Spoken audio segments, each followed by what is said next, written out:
معزز حاضرین جمعہ، بزرگوں، نوجوان ساتھیوں، عزیز بچوں، پردہ نشین خواتین، اسلامی ماں اور بہنوں، تمام تعریف، حمد و ثنا، بڑائی و کبریائی، عظمت و جلالت اس اللہ رب العالمین کے لیے لائق و زیبا ہے جس نے ہمیں اور آپ کو اشرف المخلوقات بنایا، جس نے ہمیں اور آپ کو امت محمدیہ ہونے کا شرف نصیب فرمایا۔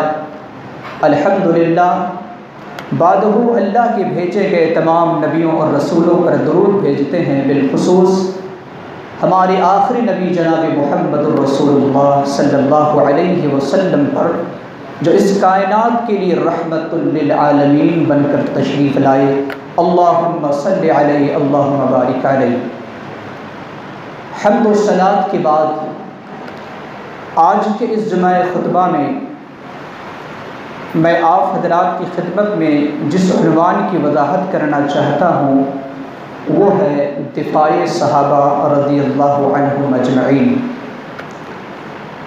دفاع صحابہ کا معنی اور مفہوم یہ ہے کہ صحابہ اکرام کی طرفداری کرنا، صحابہ اکرام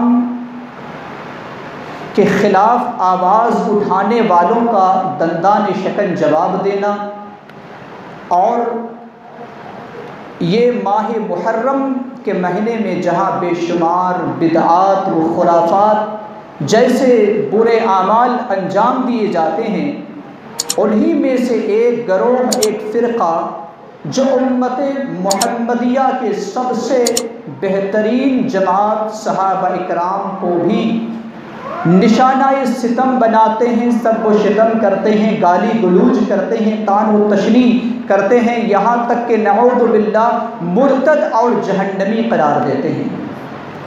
جب ایسی صورتحال ہو تو حق پرست کی یہ ذمہ داری بنتی ہے کہ ان کا جواب دیا جائے۔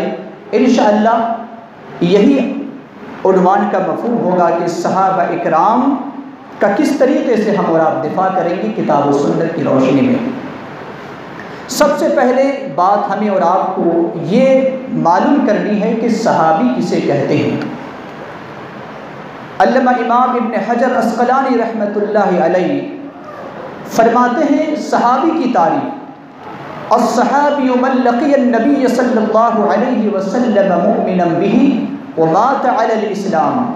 صحابی وہ ہے جس نے ایمان کی حالت میں نبی صلی اللہ علیہ وسلم سے ملاقات کی اور اسلام ہی پر ان کا انتقال ہوا، وہ صحابی ہے۔ ایمان کی حالت میں رسول اللہ صلی اللہ علیہ وسلم سے ملاقات کرنا اور اسلام ہی پر وفات آنا، ایسے خوش نصیب انسان کو صحابی کہا جاتا ہے۔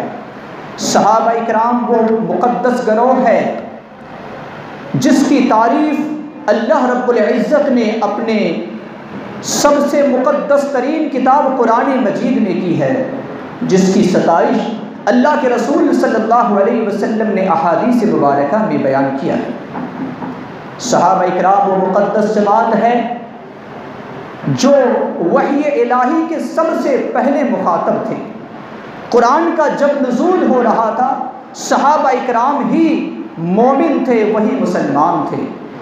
صحابہ اکرام وہ مقدس جماعت ہے جنہوں نے آپ صلی اللہ علیہ وسلم کو اپنی آنکھوں سے دیدار کیا ہو اور اپنے کان سے نبی علیہ الصلوۃ والسلام کے جملے کو سماعت فرمایا ہو۔ صحابہ اکرام وہ مقدس جماعت ہیں جنہوں نے نبی صلی اللہ علیہ وسلم کی ایک ایک سنت کو یاد کیا اور امت کے سامنے پیش کیا۔ صحابہ اکرام وہ مقدس جماعت ہیں جس نے دین اسلام کی اشاعت کے لیے، توحید اور سنت کی سربلندی کے لیے وقت کی قربانیاں پیش کی، مال کی قربانیاں پیش کی، اور اگر ضرورت پڑی تو ان لوگوں نے اپنی جان کی قربانیاں بھی پیش کی۔ ایسے مقدس جماعت پر طعن و تشنیع کرنا، نعوذ باللہ انہیں گالی گلوچ کرنا، مرتد اور جہنمی قرار دینا، یہ کسی اور کے لیے جائز اور درست نہیں ہے، بالخصوص جو اپنے آپ کو مسلمان کہتا ہو اس کے لیے تو درست نہیں۔ آئیے اس گروہ کا، اس فرقہ کا ہم اور آپ جواب دیتے ہیں، اور یہ ہم اور آپ جاننے کی کوشش کرتے ہیں سب سے پہلے کہ صحابہ اکرام کو گالی گلوچ کرنا در حقیقت یہ منافقین کی علامت اور نشانی ہے۔ آپ سورۃ البقرہ پڑھیے، سورۃ البقرہ کی ابتدائی آیت نمبر 13 میں اللہ رب العالمین نے ایسے لوگوں سے کہا، اللہ رب العالمین کا ارشاد ہے وَإِذَا قِيلَ لَهُمْ آمِنُوا كَمَا آمَنَ النَّاسُ قَالُوا أَنُؤْمِنُ كَمَا آمَنَ السُّفَهَاءُ أَلَا إِنَّهُمْ هُمُ السُّفَهَاءُ وَلَكِنْ لَا يَعْلَمُونَ۔ اور جب ان لوگوں سے کہا گیا یا کہا جاتا، منافقوں سے کہا جاتا کہ ایمان لاؤ جس طریقے سے صحابہ نے ایمان لایا، تو یہ لوگ کہتے کیا ہم بے وقوفوں کی طرح ایمان لائیں گے؟ نعوذ باللہ، منافقین صحابہ اکرام کو بے وقوف کہتے تھے، کہا کہ کیا ہم بے وقوفوں کی طرح ایمان لائیں؟ اللہ رب العالمین نے جواب دیا اور کہا کہ صحابہ اکرام بے وقوف نہیں ہیں، اے منافقوں جو تم ایمان نہیں لاتے ہو تم در حقیقت بے وقوف ہو، لیکن تمہیں اس کا علم نہیں۔ صحابہ اکرام کی جماعت کو جہنمی قرار دینے والے اللہ رب العالمین کے اس پیغام کو سنیں جو اللہ رب العالمین نے سورۃ التوبہ کی آیت نمبر 100 میں رکھا ہے۔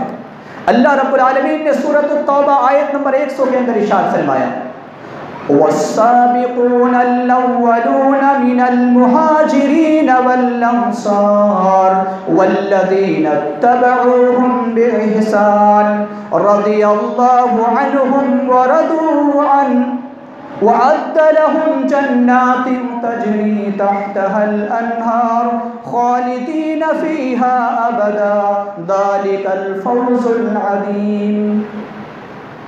سبقت کرنے والے مہاجرین اور انصار صحابہ، ایمان میں سبقت کرنے والے انصار اور مہاجرین صحابہ، اللہ رب العالمین نے کہا اس کے بعد والذین اتبعوہم بإحسان، ان پہلے سبقت کرنے والے، ایمان میں ایمان لانے والے پہلے صحابہ، ان کے نقش قدم پر جو لوگ چلتے ہیں اخلاص کے ساتھ، اللہ رب العالمین نے ایسے لوگوں کے بارے میں کیا فرمایا؟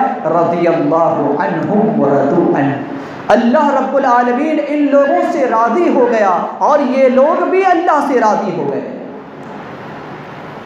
ان کو یہ پیغام پہنچائیے جو صحابہ اکرام کی ذات مقدسہ پر طعن و تشریح کرتے ہیں، گالی و گلوچ کرتے ہیں، محرم کے اس مقدس مہینہ میں صحابہ اکرام کو نشانہ ستم بناتے ہیں، جہنمی اور مرتد قرار دیتے ہیں۔ اللہ رب العالمین نے ان کو رد کرتے ہوئے کہا کہ تم صحابہ کو گالی گلوچ دیتے ہو، لیکن میرا حال یہ ہے، میں عرش سے اعلان کرتا ہوں کہ رضی اللہ عنہم ورضوا عنہ، ہم اس صحابہ سے راضی ہو گئے ہیں اور صحابہ بھی ہم سے راضی ہو گئے۔ صرف راضی ہی نہیں، اللہ رب العالمین نے فرمایا وَأَعَدَّ لَهُمْ جَنَّاتٍ تَجْرِي تَحْتَهَا الْأَنْهَارُ خَالِدِينَ فِيهَا أَبَدًا، اللہ رب العالمین نے کہا کہ ہم ان کے لیے جنت تیار کر رکھے ہیں، باغات تیار کر رکھے ہیں جس کے نیچے سے نہریں بہ رہی ہیں۔ یہ بہت بڑی کامیابی ہے، اس میں وہ لوگ ہمیشہ رہیں گے۔ تھوڑا آپ لوگ آگے آ جائیے، پیچھے لوگوں کو جگہ نہیں دیتے، تھوڑے سے آگے آ جائیں۔ اللہ سبحانہ و تعالیٰ نے ان مقدس ہستیوں کی تعریف کی ہے۔ دوسری آیت بطور دلیل میں پیش کرتا ہوں، یوں تو بے شمار صحابہ اکرام کے فضائل میں آیتیں موجود ہیں۔ دوسری آیت سورۃ النمل آیت نمبر 59، اللہ سبحانہ و تعالیٰ نے کیا ارشاد فرمایا؟ اللہ سبحانہ و تعالیٰ نے ارشاد فرمایا قُلِ الْحَمْدُ لِلَّهِ وَسَلَامٌ عَلَىٰ عِبَادِهِ الَّذِينَ اصْطَفَىٰ، کہہ دیجئے اے نبی صلی اللہ علیہ وسلم تمام تعریف اللہ کے لیے ہے، تمام تعریفیں اللہ کے لیے ہے، اور سلامتی ہو اللہ کے ان بندوں پر جن بندوں کو اللہ نے چن لیا ہے، انتخاب کر لیا ہے۔ اس آیت کی تفسیر میں امام المفسرین عبداللہ ابن عباس رضی اللہ تعالی عنہما فرماتے ہیں کہ جن پر اللہ نے عرش سے سلام بھیجا ہے، جن کو اللہ نے انتخاب کیا ہے، کوئی اور نہیں بلکہ وہ صحابہ اکرام کی جماعت ہے۔ جس صحابہ اکرام کو اللہ رب العالمین عرش سے سلام نازل کرے، جس صحابہ کو اللہ رب العالمین اپنے بندوں سے سب سے بہترین بندہ بنا لے، اس کو جہنمی قرار دینے والا کتنا بدبخت انسان ہو سکتا ہے۔ اسی لیے ہمارا عقیدہ ہے کہ دنیا کے روئے زمین کے اندر جتنے بھی انبیاء علیہم السلام تشریف لائے، جتنے رسول آئے، تمام انبیاء اور رسولوں کے بعد سب سے مقدس ترین جماعت اگر کوئی ہے تو وہ صحابہ اکرام کی جماعت ہے۔ یہ ہمارا عقیدہ ہے۔ سب کے سب عدالت، سب کے سب صداقت کے وہ لوگ ماہر تھے اور اس پر وہ کھرے اترے۔ یہ تو دو آیتیں میں نے آپ کے سامنے پیش کی، چند احادیث بھی آپ کے سامنے پیش کی جا رہی ہے۔ سب سے پہلی حدیث امام مسلم رحمۃ اللہ علیہ اپنی صحیح کے اندر نقل کرتے ہیں۔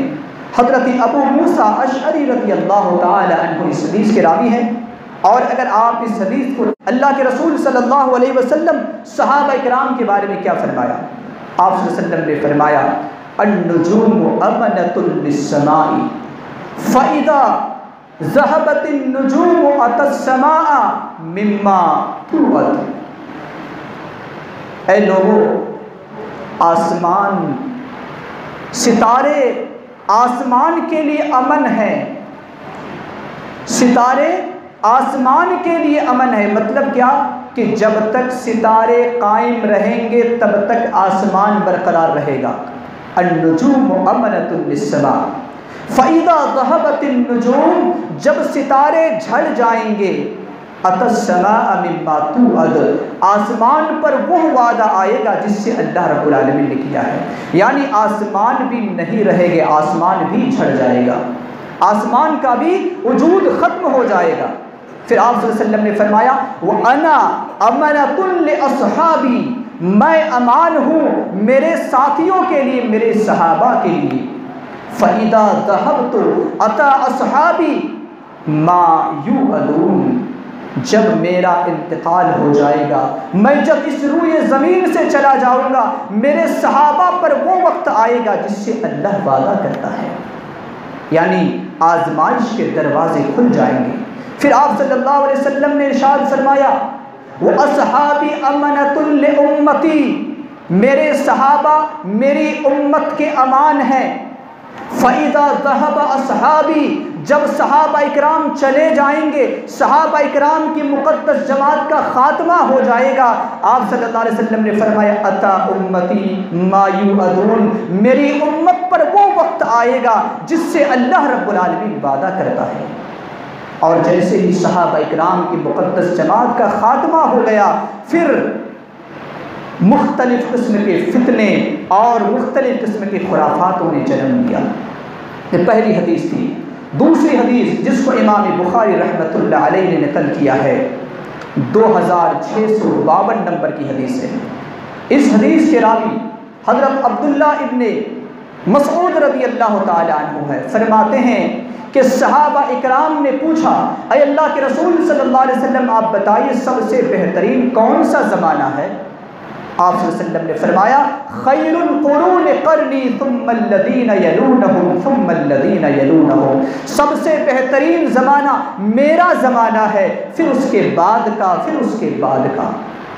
گویا کہ صحابہ اکرام کے زمانہ کو اور صحابہ کے بعد کے زمانہ کو سب سے بہترین زمانہ قرار دیا اللہ کے رسول صلی اللہ علیہ وسلم کی۔ اور ایک حدیث جس میں صاف طور پر اللہ کے رسول صلی اللہ علیہ وسلم نے کہا ہے کہ میرے صحابہ کو مت گالی دو، یہ بھی حدیث آپ کو صحیح بخاری کے اندر ملے گی۔ اس حدیث کے راوی حضرت ابو سعید خدری رضی اللہ تعالی عنہ ہے۔ صحیح بخاری کی حدیث نمبر، اللہ کے رسول صلی اللہ علیہ وسلم نے ارشاد فرمایا لا تسبوا اصحابی، اے لوگوں، اے میری امت کے لوگوں، میرے صحابہ کو گالی مت دو۔ لا تسبوا اصحابی، میرے صحابہ کو گالی مت دو۔ وجہ کیا ہے؟ لو ان احدکم انفق مثل احد ذهبا، اگر تم میں سے کوئی شخص احد پہاڑ کے برابر بھی میری اللہ کی راہ میں اگر قربان کرتا ہے، سونا قربانی کرتا ہے، احد پہاڑ برابر بھی اگر کوئی سونا خرچ کرتا ہے اللہ کی راہ میں، ما بلغا مد احدہم ولا نصیفہ، ایک مد یا آدھا مد کے انہوں نے جو خرچ کیا تھا اس کے برابر بھی تمہارا صدقہ اور تمہاری خیرات نہیں پہنچ سکتی ہے۔ یہ اللہ کے رسول صلی اللہ علیہ وسلم نے صحابہ کرام کے بارے میں فرمایا کہ معمولی جو انہوں نے خرچ کیا، اگر تم سونے کے پہاڑ، اتنے بڑے پہاڑ جتنا احد پہاڑ برابر ہے، اتنے بھی خرچ کرو، تم صحابہ کے مقام کو نہیں پہنچ سکتے۔ لہٰذا آپ صلی اللہ علیہ وسلم نے صحابہ کرام کو گالی گلوچ کرنے سے منع فرمایا۔ یہاں میں یہ تین حدیثیں میں آپ کے سامنے میں نے بیان کی ہے۔ اب اللہ رب العالمین کا اور ایک پیغام جو سورۃ البقرہ کی 137 نمبر کی آیت ہے، اللہ رب العالمین نے کیا ارشاد فرمایا ہے صحابہ کرام کے بارے میں۔ اللہ رب العالمین کا ارشاد ہے فَإِنْ آمَنُوا بِمِثْلِ مَا آمَنْتُمْ بِهِ فَقَدِ اهْتَدَوْا وَإِنْ تَوَلَّوْا فَإِنَّهُمْ فِي شِقَاقٍ۔ اے میرے صحابہ، اگر تمہارے جیسے یہ لوگ ایمان لائیں گے تو یہ لوگ ہدایت پر ہوں گے۔ صحابہ کے جیسے اگر ایمان لائیں گے تو ہدایت پر ہوں گے۔ وَإِن تَوَلَّوْا، اور اگر منہ موڑ لیتے ہیں، فَإِنَّهُمْ فِي شِقَاقٍ، تو گمراہ ہیں۔ اللہ رب العالمین نے کہا کہ منہ موڑنے والا گمراہ ہے، تو گویا کہ صحابہ اکرام کے نقش قدم پر چلنے والا اللہ رب العالمین آسمان سے سند نازل کی، سرٹیفکیٹ دیا اور کہا کہ یہ لوگ ہدایت پر ہوں گے۔ اگر اس کے برعکس صحابہ اکرام ہی کو کوئی گالی گلوچ کرے، اس کے راستے کو چھوڑ کر کے کسی اور کی راہ کو اپنائے، تو اللہ رب العالمین عرش سے اعلان کرتا ہے کہ وہ گمراہ ہے، وہ راستہ بھٹک گیا ہے۔ سنن ابو داؤد کی ایک روایت ہے، بڑی لمبی حدیث ہے۔ حدیث کا آخری حصہ میں آپ کے سامنے سناتا ہوں۔ اللہ کے رسول صلی اللہ علیہ وسلم نصیحت فرما رہے تھے اور آپ نے بہت ساری باتیں کہی، ان میں سے آپ صلی اللہ علیہ وسلم نے یہ بھی ارشاد فرمایا وَإِنَّهُ مَن يَعِشْ مِنكُم بَعْدِي فَسَيَرَىٰ اخْتِلَافًا كَثِيرًا۔ اے میرے امت کے لوگوں، جب تم میں سے کوئی شخص زندہ رہے گا تو بہت سارے اختلاف کو دیکھے گا۔ فَسَيَرَىٰ اخْتِلَافًا كَثِيرًا، کوئی یہ کام کر رہا ہے، کوئی فلاں کام کر رہا ہے۔ آپ صلی اللہ علیہ وسلم نے کیا فرمایا؟ فَعَلَيْكُمْ بِسُنَّتِي وَسُنَّتِ الْخُلَفَاءِ الرَّاشِدِيِّينَ الْمَهْدِيِّينَ۔ اللہ کے رسول نے فرمایا کہ میری سنت کو ایسے وقت میں مضبوطی سے پکڑ لینا، میرے صحابہ کی سنت کو لازم سے پکڑ لینا۔ اللہ کے رسول صلی اللہ علیہ وسلم نے صحابہ کرام کی سنت کو پکڑنے کا حکم دیا۔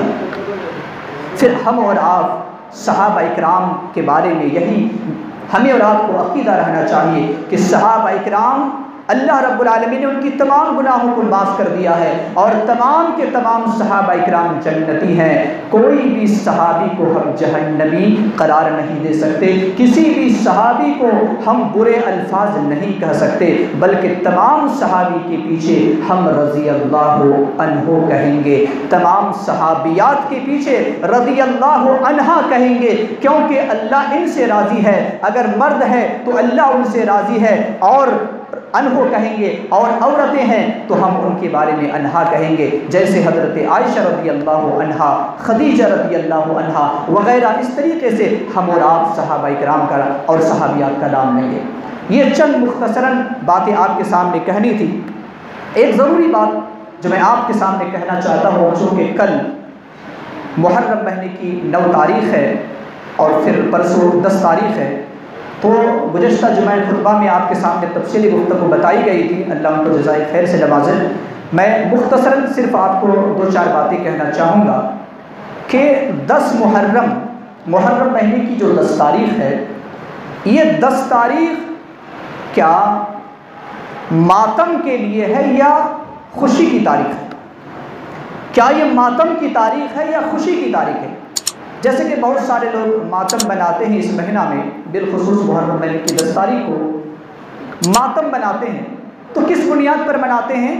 آپ کو معلوم ہے کہ کہ حضرت حسین رضی اللہ تعالیٰ عنہ کی شہادت کے بارے میں غم میں ماتم مناتے ہیں، جو کہ گزشتہ جمعہ اس کی تفصیل آپ کو بتائی گئی تھی، میں ادھر نہیں جانا چاہتا۔ میں صرف یہ بتانا چاہتا ہوں کہ 10 محرم خوشی کا دن ہے یا غم کا دن ہے۔ اب اس کو بتانے کے لیے میں ایک حدیث کا حوالہ لاتا ہوں۔ صحیح مسلم کے اندر یہ حدیث موجود ہے، عبداللہ ابن عباس رضی اللہ تعالیٰ عنہ اس حدیث کے راوی ہیں۔ صحیح مسلم میں تلاشیں گے 1130 نمبر کی حدیث، 1130 نمبر کی حدیث ہے، اور حدیث حضرت عبداللہ ابن عباس رضی اللہ تعالیٰ عنہ ہے۔ اس حدیث سے پتہ یہ چلے گا کہ یہ ماتم کا دن نہیں بلکہ خوشی کا دن ہے۔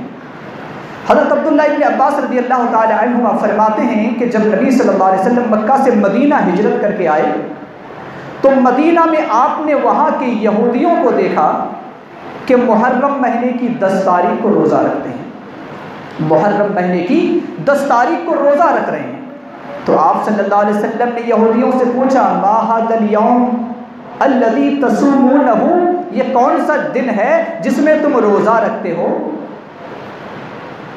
تو یہودیوں نے جواب دیا ھذا یوم عظیم، یہ بہت بڑا دن ہے، یہ بہت بڑا دن ہے۔ کیسے بہت بڑا دن ہے؟ انجى الله فيه موسى وقومه وغرق فرعون وقومه، اللہ رب العالمین نے حضرت موسیٰ علیہ السلام اور اس کی قوم کو فرعون کے ہاتھ سے محرم مہینے کی 10 تاریخ کو نجات دیا تھا۔ فرعون اور اس کی قوم کو محرم مہینے کی 10 تاریخ کو غرق کیا تھا، سمندر میں ڈبو کر ہلاک اور برباد کر دیا تھا۔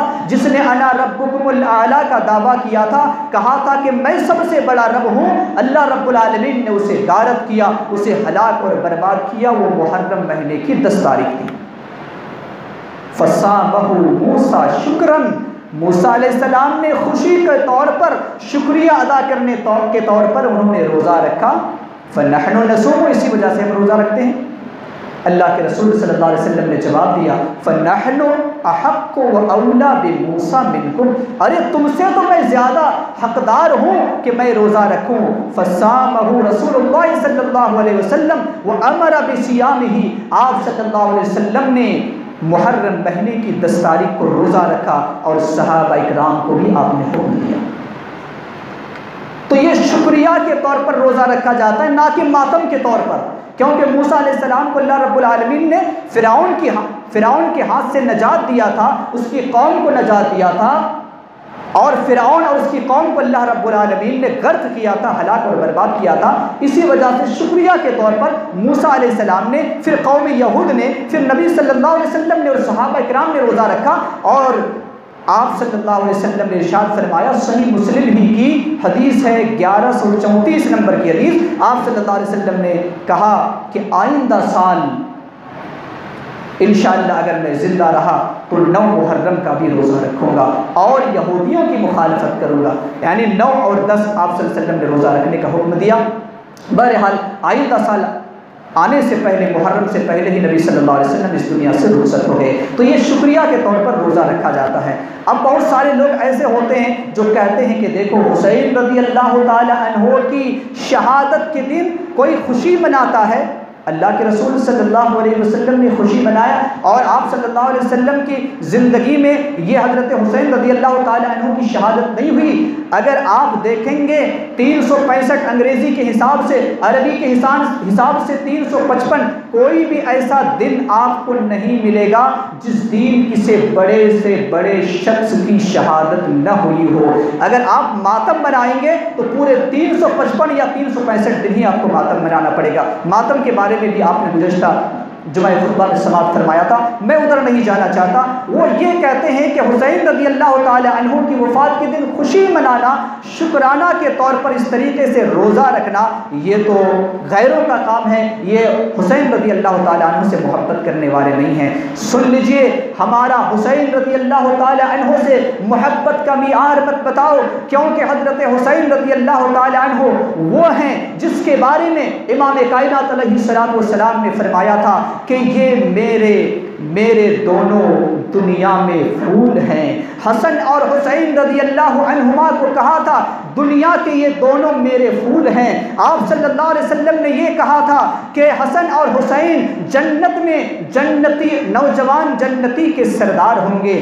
آپ نے حضرت ابو ہریرہ رضی اللہ تعالی عنہما، حضرت ابو ہریرہ رضی اللہ تعالی عنہ فرماتے ہیں کہ ایک دن نبی صلی اللہ علیہ وسلم اپنے ایک کندھے پر حضرت حسن کو، دوسرے کندھے پر حسین رضی اللہ تعالی عنہ کو لے کر میرے گھر تشریف لا رہے ہیں، میرے گھر تشریف لا رہے ہیں۔ دونوں کندھے میں کبھی اس سے محبت کرتے، کبھی اس سے پیار کرتے، کبھی حسن سے دلجوئی کرتے، کبھی حسین سے دلجوئی کرتے۔ ایک صحابی نے پوچھا، اے اللہ کے رسول صلی اللہ علیہ وسلم، کیا آپ ان سے محبت کرتے ہیں؟ کیا آپ ان سے محبت کرتے ہیں؟